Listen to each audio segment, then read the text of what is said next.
Olá!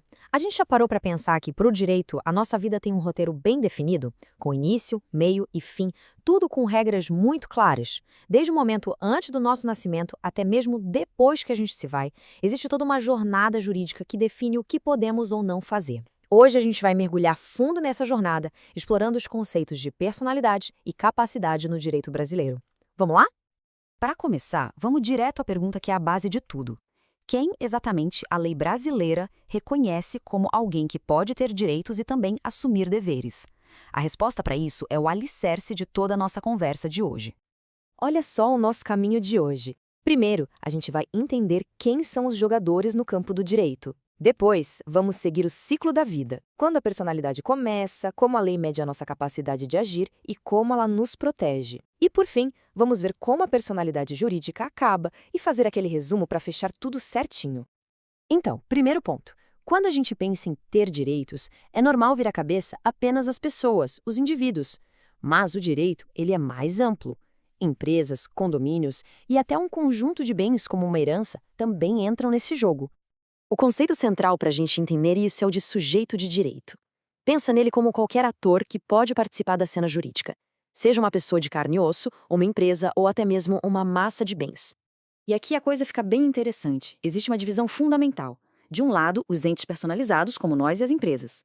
A nossa regra é: tudo que a lei não proíbe está permitido. É uma liberdade ampla.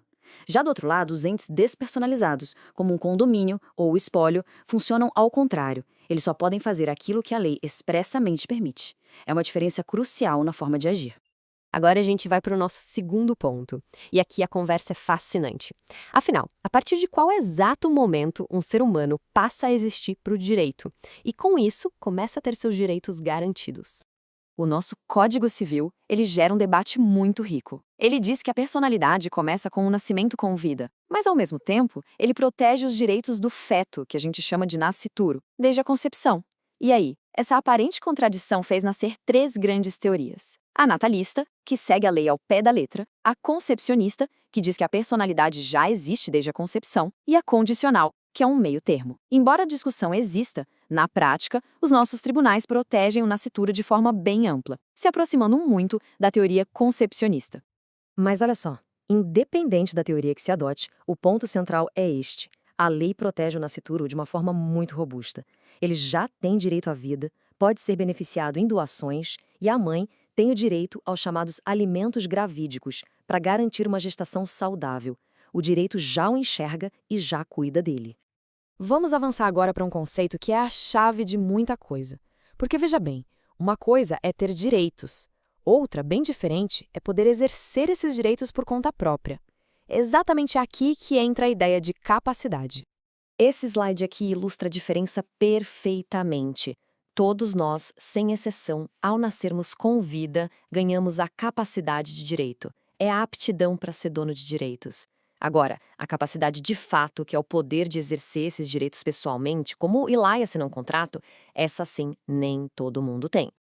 Pois é, a falta da capacidade de fato gera o que chamamos de incapacidade. E ela se divide em duas. A absoluta, que hoje no Brasil é só para os menores de 16 anos, faz com que um ato praticado sozinho seja nulo. É como se ele nunca tivesse existido para o direito. Por isso, eles precisam de um representante. Já a relativa, que vale para os jovens de 16 a 18 anos e outras situações, torna o ato anulável. Ou seja, ele até é válido, mas pode ser desfeito na justiça. Nesse caso, eles precisam de assistência. Mas se a lei limita o exercício de direitos para algumas pessoas, ela faz isso como uma forma de proteção. E, claro, ela também cria as ferramentas para garantir que essas pessoas sejam cuidadas e que suas vontades sejam atendidas com segurança. E aqui, pessoal, a gente precisa falar de uma verdadeira revolução no nosso direito. O Estatuto da Pessoa com Deficiência mudou completamente o jogo. A deficiência por si só não afeta mais a capacidade civil de uma pessoa. A regra agora é a capacidade plena para todos. Foi uma mudança histórica que coloca a autonomia em primeiro lugar. E para essa nova realidade, foi criado um instrumento jurídico novo e muito inteligente, a tomada de decisão apoiada. A ideia aqui não é substituir a vontade da pessoa, mas sim dar a ela o suporte de gente de confiança para que ela mesma possa tomar as suas próprias decisões. É um modelo focado totalmente na autonomia. E para fechar o ciclo da vida jurídica, vamos ver como a lei determina o fim da personalidade de uma pessoa. Um processo que, como a gente vai ver, às vezes vai além da simples constatação biológica. Basicamente, a personalidade se extingue de duas formas. A mais comum é a morte real, que é a morte biológica, constatada por um médico. Mas existe também a morte presumida, que é uma declaração do juiz para aquelas situações trágicas em que não há corpo, como em grandes desastres ou no caso de um desaparecimento muito longo. E quando alguém simplesmente some, sem deixar nenhum rastro, para esses casos existe o processo de ausência. É um caminho longo e cuidadoso, feito para proteger o patrimônio da pessoa e os direitos dos herdeiros. Ele é dividido em 3 fases que se estendem por anos. Primeiro, um curador cuida dos bens, depois, os herdeiros recebem uma posse provisória e só então, depois de mais de uma década, a sucessão se torna definitiva e a morte é declarada pela justiça. Bom, a gente viu bastante coisa, né? Então, para garantir que tudo ficou bem amarrado, vamos fazer uma revisão rápida dos conceitos mais importantes. Pense nisso como um vocabulário essencial para entender todo esse universo. Então, vamos lá. O ponto crucial é: personalidade é sobre ter direitos.